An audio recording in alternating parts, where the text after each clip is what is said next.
Hello, it is time to talk about the absolute hot mess that is Seeking Sister Wife. Let's do it.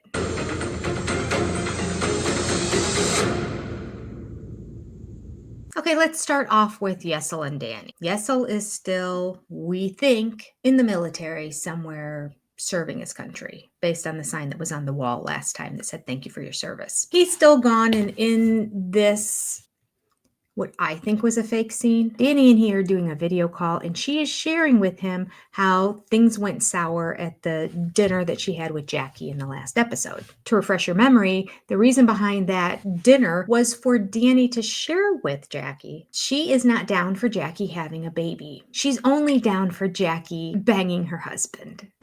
Come again? Oh gosh. And apparently Jackie wants more than that. She wants a real husband and she wants to have a baby with him. And Danny doesn't like this. I don't get this storyline at all. It does not make sense. Danny just wants somebody to sleep with her husband? What? And the whole purpose behind having this other person, according to her and him, was so that when he's away, Danny gets out of her little Danny bubble and she has somebody to talk to. Meanwhile, she's got a best friend already. So it's not like she has nobody. Like Angelica seems to have no other friends. Danny has a really good friend. I really like this other gal too. You know, the baby mama of one of his other kids. But that's not enough. She apparently does not know how to make any friends. Find friends. Be a friend, maybe. I don't know. So she needs to find somebody who will sleep with her husband in order to have a companion. Oh, wait, the other reason, besides the fact she needed companionship to get out of her Danny bubble, is so that she had help, because it's so difficult being a mom of two kids. Like nobody's ever done it. Good golly. I can't with this woman. Ugh. But mind you, we find out in this episode, she has a nanny. So she does have help. Ugh. Why doesn't she become friends with the nanny?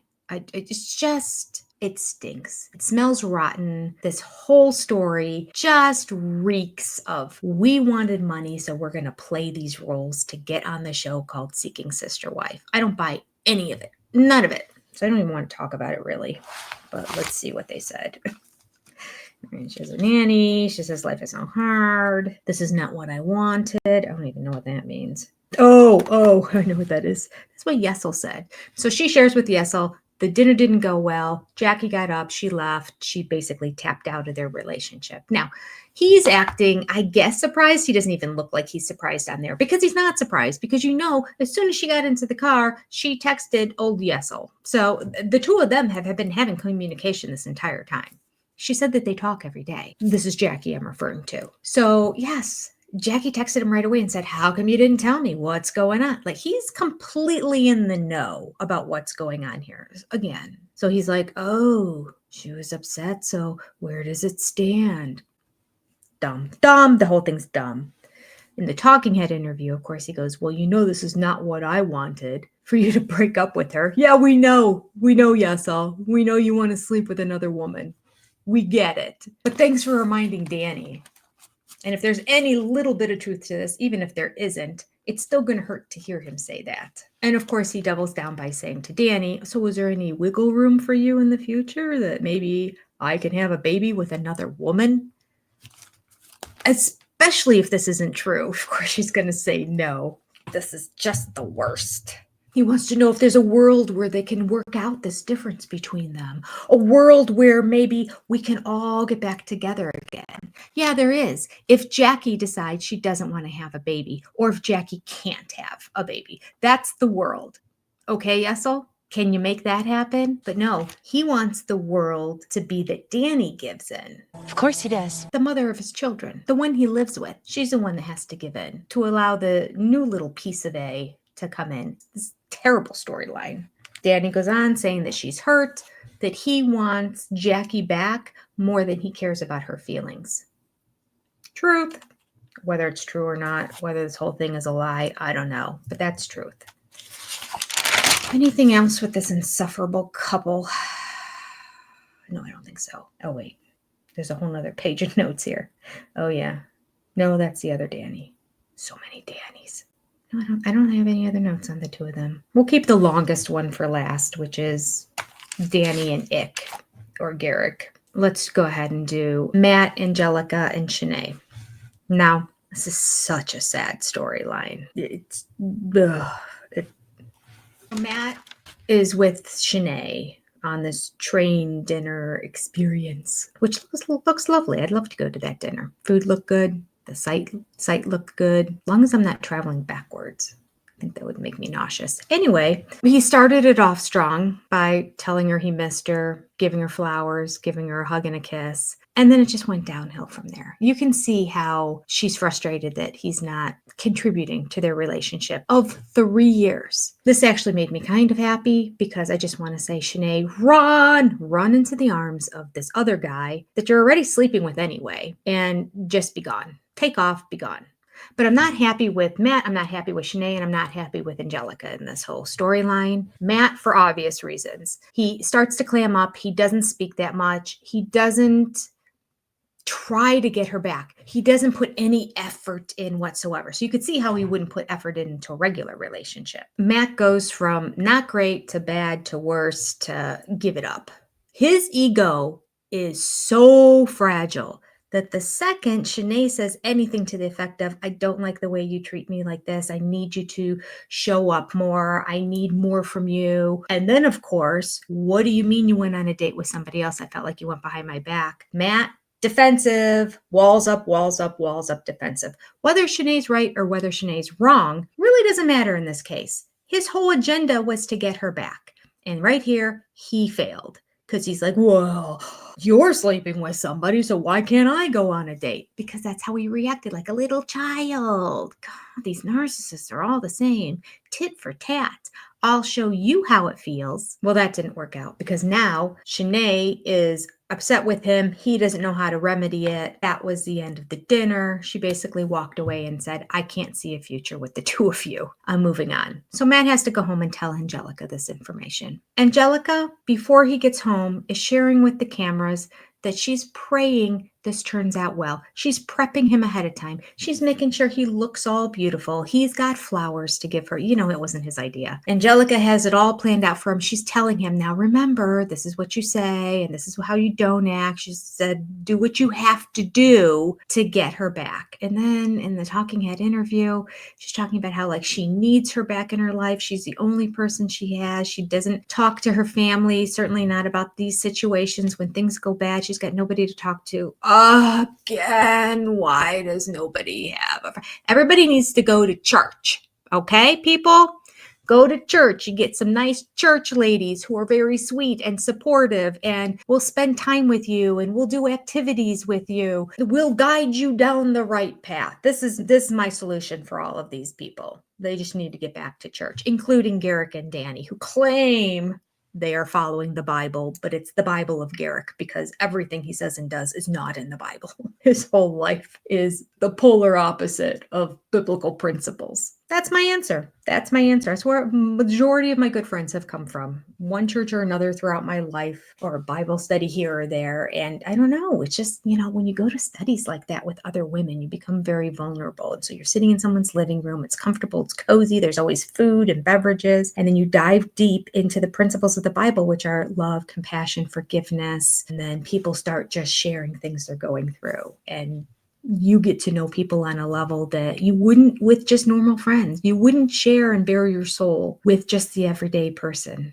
But there's something safe about it in the context of, we're going to share this under biblical principles. We're going to see what the Bible has to say about it. And we're not going to gossip when we leave here. Anywho, I don't need to tell all of you. I'm just telling them in case they happen to watch us. Get yourself to church, people. Anyway, anything else with the two of them? Angelica says, I don't want to lose Chenet. She's my best friend. She's my sister. She's my heart. And she's sleeping with my husband. Does anyone else see what's wrong with this? Ugh, these people are just messed up. I almost feel guilty doing a review on this because I feel like at this point, this season in particular, certain people are getting taken advantage of by TLC. Angelica in particular. I hope they pay for good therapy after this season's over. They should. For everyone who participates, they should be receiving free therapy for a year after the show is done taping. TLC, listen up. Angelica goes on to say she hasn't told her family anything about this. If I lose Chenet, I will have no one. Oh, gosh. And now Chenet's upset. So I said I was upset with Angelica last week because she didn't share with Chenet what she was supposed to, which was this date they went on, which really wasn't a date, which is why another reason she should have shared it. You keep it secretive, it seems like it's a bigger deal than it is. Yes, somebody reached out to Matt. We decided to go. It was a joke. She was a joke. And we went together. He didn't go by himself. And we left and we laughed about it the entire time and said, well, this was dumb. But don't worry, we did it for the show. We were never going to have anything come of it. They needed content, like something. I don't know. So why am I upset with Chenet today?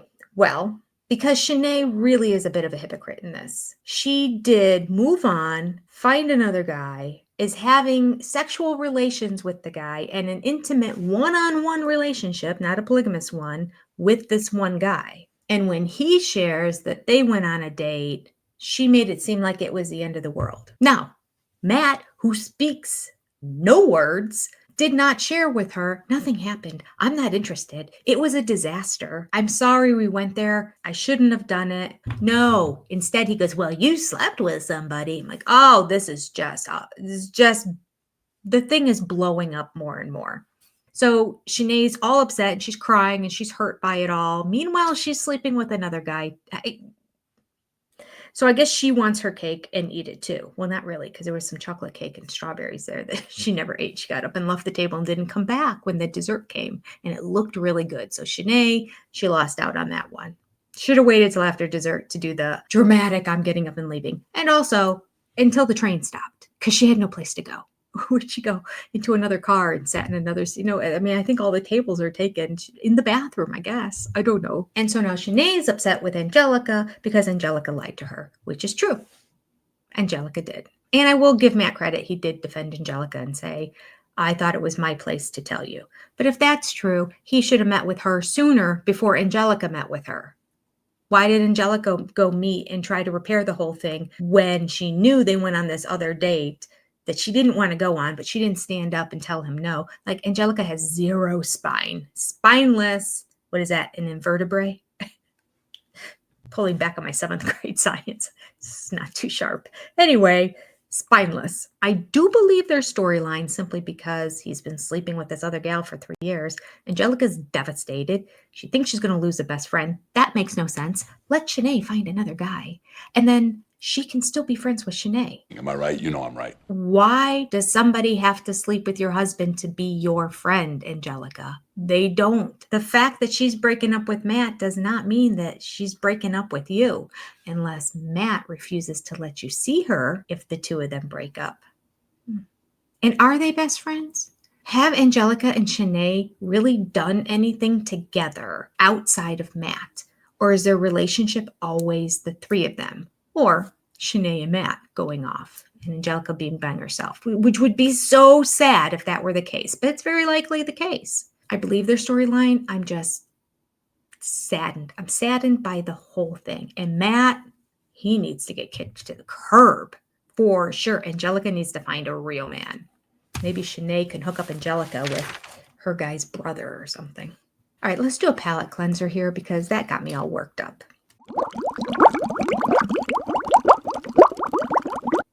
Yes, it is Reese and Billy time. Reese is going on another date. He's giving it another chance. It's the girl that we saw in the previous episode, okay, in the teaser for this episode. So they meet at a park, at a kid's park. He's like, I just thought we would have fun because that's so Reese, isn't it? Let's play in the park. Like, I think he's a great dad. I don't know how great a husband he is, but I think he's a great friend and a great dad. And probably, you know what, a great husband if you don't feel like being intimate and touchy and lovey and everything else that goes along with that. So at this time in the park together, they hit it off right away. The girl seems really nice. She seems pretty down to earth. She's got 3 kids, ranging in ages from 17 to 5, 3 of them. The other one is in the middle, like 11 or something like that. She said that single life isn't working out for her. Clearly, married life wasn't working out for her. So she just thought this seemed like a nice alternative opportunity. And if it clicked and it worked, why not?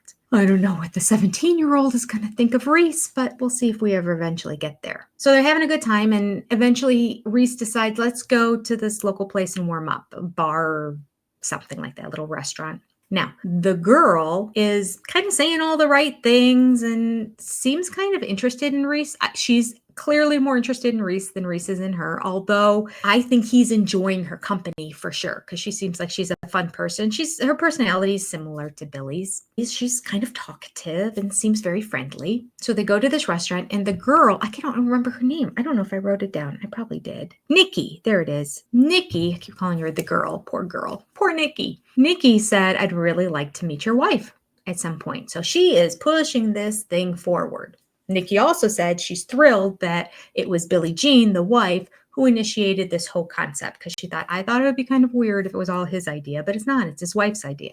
She wasn't thrilled with the fact that he's vanilla in bed, which he shared with her as well. Yes. Oh my gosh. I swear they had to have told him after the first date, don't say that again. He can't help himself. He needs to put that forward, which is another reason why I think he's just not that into women. He needs to let the women know right up front. It's not going to be a whole crazy freak in the sheets with me. Vanilla. The woman does all the work. I just lay there. At least that's how it is with Billie Jean. It would be interesting if things were different with Nikki in bed. I don't know. I mean, that'll be the end of his marriage with Billy, if so, because Billy's not thrilled that he's just not that into her. Nikki comes right out and asks Reese, so in terms of a relationship, how does that work? And he said, you're not having a relationship with Billy. It's just, we want like a big family. We like that you have kids, we have kids. We're all going to work together communally. It's going to be a family atmosphere. And she said, but will you and I have intimacy? And he says, time will tell. So he is not trying to increase his family by getting somebody else pregnant, although that's what he said he wanted, and that's what Billy said she wanted. He clearly is still like, I don't know, that requires an evening of me doing something I'm not that into. Allegedly. Yep. So there you go with that. Yep. Oh, I wrote down exactly what she said. She said, will it be sexual between us? And he said, maybe. Time will tell. I'm very vanilla. So at this point, he goes ahead and he texts Billy to come meet them at the restaurant. And that's where we're going to pick up with the story next week. This is the best storyline of the show, for sure. And it does not get enough airtime. Correction, I just found in my notes, her name is not Nikki. So anything I said in the past, because this is the end of the video, but I'll splice it back in to the storyline. Anytime I said Nikki, I meant Randy. Nikki is the good friend of Billy's from back in high school. She's the one that's the matchmaker. She set up Reese on date number 1, which went terribly wrong, and now date number 2, because she knows a lot of crazy, eclectic, out there people, and she thought she could find the right person who would be interested in joining a polygamous relationship. Okay. Now we're going to end it with Garrick the Ick. The Marfields are finishing up. They're still sitting at that same table where they were, trying to figure out how are we going to get all this paperwork filed today and get everything translated legally so that little Miss Lorena can sign the paperwork and they can get married tomorrow. And like waiting to the end of the 90 days, they're the worst. In walk Sam and Samantha. Samantha finds out that it's been a crazy day for them because of everything they had to go through and the whole translator. Oh, we just thought we'd use this person. We thought this, and we didn't know it was going to take so long. We had no idea this, but we think we got it worked out, and we'll get married tomorrow. And Samantha's like, okay. Garrick and Danny are both very relaxed people. They don't get on top of things right away. Ever. It's got to be frustrating working for that man. Sam works for Garrick. I mean, they kind of work together, but I think Garrick's name is on the company. So I think it's called Marfield something. So I feel like it's a little bit more Garrick's company than Sam's, or originally it was, and maybe he was floundering and Sam came in to rescue him, but the name was already established. I'm unsure about that, but how can you work for somebody who just keeps dropping the ball? I don't know. Sam comes out and tells Garrick, well, I believe that's why they give you 90 days to complete all the paperwork that has to be done, as opposed to waiting to the very end. Why'd you wait again, Garrick? Garrick just is like, I think they should give you a year. They need to accommodate for lazy, procrastinating people like me. Ugh. Give Garrick a year, he'll still wait to the last week and say, why didn't we get 2 years? I guarantee you. I guarantee you. Garrick goes on to say he's very excited, or as Danny, one of the two of them, said they've been waiting for this for 6 years. It's finally happening. They're finally legally getting their other sister wife. They appear to both be happy about the situation. Well, I don't know. Garrick, you can't read it. He has zero expression. Zero. He's like Matt. They are the opposite of Cody Brown, who's like all over the place. They are like, I'm so happy. Gosh, I'm frustrated. Man, I'm mad. Like, it's all the same. All the same. No expression, no eyebrows raising, no smile. I don't think we've ever seen Garrick really smile, have we? I mean, it's weird. He's an oddball. We do know that it's been 5 years since they did the divorce. They're filling out all the paperwork and they're talking about her name. And wouldn't you know that her middle name, I don't know if it's because it's a maiden name of a mother or something like that, but her middle name will be Hilario, which reminds us of Hilaria from the Baldwins. A nod to that, anybody who followed along with us when we watched that horrendous series. And yes, if there's a season 2, I am not covering it. It was that bad. Oh, he says it's been 6 years. A couple people along the way were bad apples, but at least we're all in love. And Danny and what's her face? These names are not at the tip of my tongue. And I think it's, well, one, I struggle remembering names in general. And every time the show comes, we have like another 10 names we have to learn. I wrote it nowhere. Lorena. So he said Lorena and Danny are like best friends and they love each other. And then he's crying in his interview, little tears and red eyes. It means more to me that Danny and her are in love than her being in love with me. I call foul. There's no way he meant that. So as soon as Lorena kicks you to the curb and says, yeah, I'm not interested in you anymore, but I still want to be really good friends with your wife, you're going to be okay with that?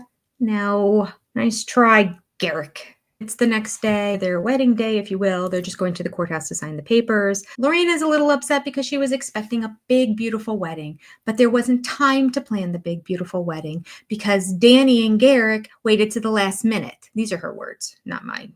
I mean, they're mine as well, but she's upset with them for procrastinating and dragging their feet. But she said there will still be a big wedding. There better be. They owe her that. So now they're at the courthouse. Lorena in a very tight-fitted, plunging white dress. Very pretty. Danny's all dressed up too. Garrick looks like he's wearing a Halloween costume. He's got his cowboy boots and his cowboy hat and his bolo tie.